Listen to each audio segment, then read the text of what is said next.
The message came at 4:17 p.m. Dinner's cancelled, Dad. Something came up. We'll reschedule. I stared at my phone for a long moment, reading it twice, then a third time, as if the words might change. Sunday dinners at my son Eric's house were never cancelled, not in 10 years, not when the kids were sick, not when the power went out, not even the week his wife Linda's mother died. But I replied with a simple, "All right, love you." I didn't want to sound disappointed. I folded the sweater I'd laid out, my good one, the navy blue with the elbow patches, and put it back in the drawer. Then I sat down in my quiet apartment, the hum of the refrigerator louder than it should have been. That's when the loneliness crept in. An hour later, I realized I'd left my homemade apple pie on the counter. I'd baked it since morning, just like Eric loved when he was a boy. Cinnamon heavy, crust flaky. I told myself I'd drop it off anyway, just leave it at the door, no need to bother them. I grabbed my coat and headed out. Eric's house was glowing when I pulled up, every window lit. Cars lined the curb, laughter spilled out the open back door, warm and careless. I froze. Dinner was cancelled, he'd said. I walked closer, pie box trembling in my hands. Through the dining room window, I saw them, Eric at the head of the table, Linda beside him, my grandchildren laughing, forks moving fast. There was roast chicken, mashed potatoes, green beans, candles lit like it was a celebration. And there was an extra chair. Empty. My chair. I stood there, invisible in the dark, watching my family eat without me. For a moment, I wondered if this was what dying felt like. I didn't knock. I didn't call. I turned around and walked back to my car, my breath coming shallow. I set the pie gently on the passenger seat like it was something fragile, like I was something fragile. On the drive home, memories flooded in. Eric at 6, holding my hand at the fair. Eric at 12, begging me to teach him how to drive. Eric at 22, standing proud in his graduation cap while I clapped harder than anyone.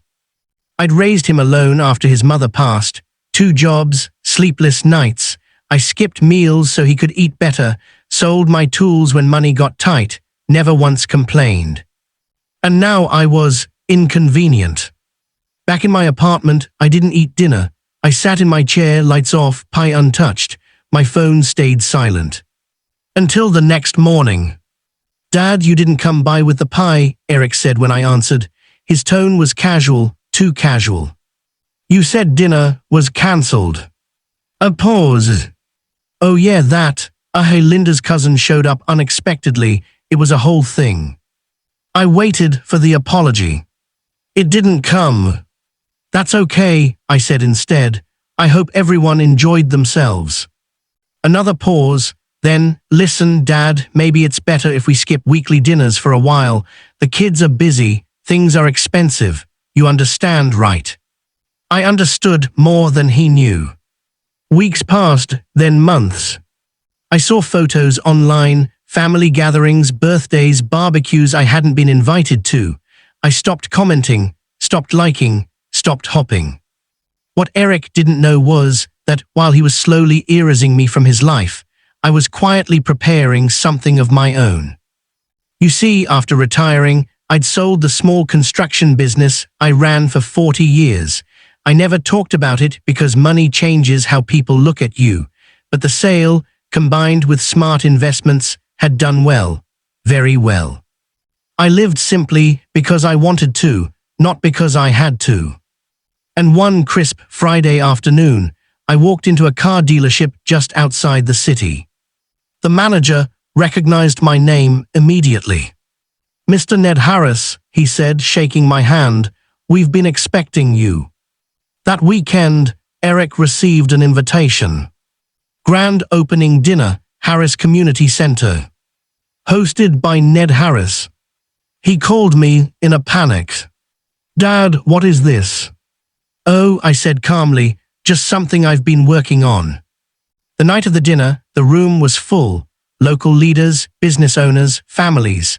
The banner behind the stage read, "Dedicated to the families who believe no one should ever feel left out." When I stepped up to the microphone, the room quieted. "I'm Grandpa Ned," I began, "and not long ago I was told dinner was cancelled." There were a few chuckles. "But I learned something important that night," I continued. "Being excluded hurts more than being hungry, and too many seniors feel invisible in their own families."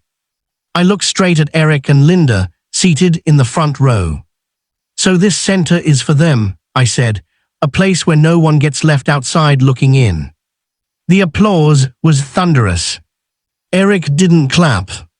After the event, he approached me, eyes glossy. "Dad, I didn't know," he whispered. "I know," I replied gently. "You never asked." "I'm sorry," he said. "I didn't think it mattered." I placed a hand on his shoulder. "It always matters." That night I went home, not to loneliness, but to peace. The pie recipe still sat in my drawer. Maybe someday I'd bake it again. But this time, it would be for people who saved a seat for me.